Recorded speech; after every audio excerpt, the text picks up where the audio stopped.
Yeah, I think, to me, the Mothman is like, just another mask representation of the greater phenomena.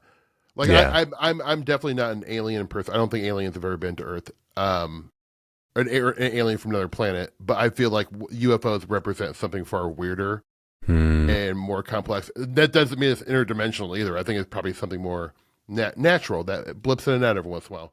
I'm kind of a John Keel guy. We're John Keel. That's his whole thing. The super spectrum is that the stuff is kind of the same thing and shows itself in different ways to different people, depending on where people's culture and evolutionary tract. And I like that idea because it just seems like, I guess when I think of aliens, I'm like, there's just none of it seems anything like aliens from another planet to me. No, other than that they come in craft. Yeah, and I think we also have to make note that, like, flying humanoids are also unidentified flying objects. So by nature, they are UFO. Like the Mothman is a UFO. And it also makes you wonder if, like, is this Mothman, like, is it how the craft might be presenting itself? Completely. Could it be like an orb that is holographically projecting the shape of this creature?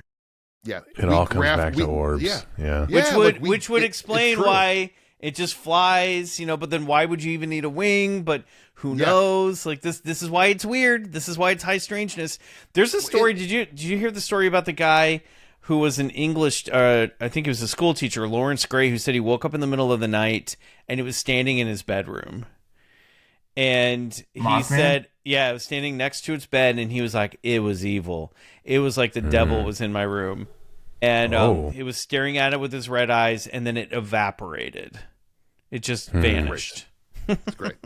But he's like, but I can see it on camera in this one of the docs that I watched. He was like, when I talk about it, I feel it in my body, and I can see it as clear as day as when the night that it happened. And it doesn't quite feel like it's a night terror situation, because when he woke up, he was looking out his window first, and then he looked back to the other side of the room, and it was standing there next to his bed. Well, you know what was so great about 1967 and 66, this era, going all the way up to the mid-70s, is that in terms of UFOs and the occupants that were being seen coming off these UFOs, we are talking about hundreds of different occupants. This is well before the gray alien had homogenized and made, which was the most hundreds of different types of aliens and stuff. Yeah, hundreds of different types of aliens. Like, there'd be a purple fuzzball. There'd be like a guy who looks slightly like a human, kind of off.